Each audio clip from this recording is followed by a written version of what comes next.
زمون بنا زمون تن وطن افغان وطن دید سرو گل گلشن وطن افغان وطن دید سرو گل گلشن وطن افغان وطن وطن افغان وطن وطن افغان وطن وطن افغان وطن وطن افغان وطن وطن افغان وطن زمون بنا زمون تن وطن افغان وطن دید سرو گل گلشن وطن افغان وطن دید سرو گل گلشن زبیره راس زوی دغه واخه هغه کسبدانی کې واچو شه پر سړک کې وانه چې شاب زوی موټرانو سره پام کوه وطن افغان وطن وطن افغان وطن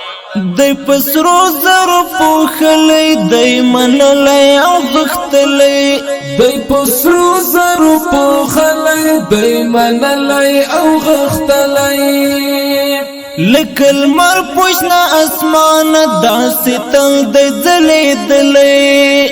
لکل مر پوشنا اسمان داسی تل دی زلی دلی دزمرو کور او مسکن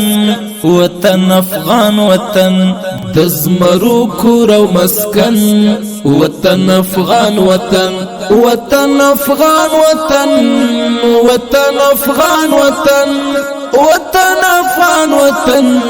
وطن افغان اورور دا څه وطن افغان وطن اورور دا ته څه د دکان ټول انبار دی راجارو کې و دا چرې ته دی واچوي سبا ورځ دا چرې نه بنديږي انبار نو زه څه وکم خود به دغه چرې ته جار کوم اوس زه کور ته یوسم دغه انبار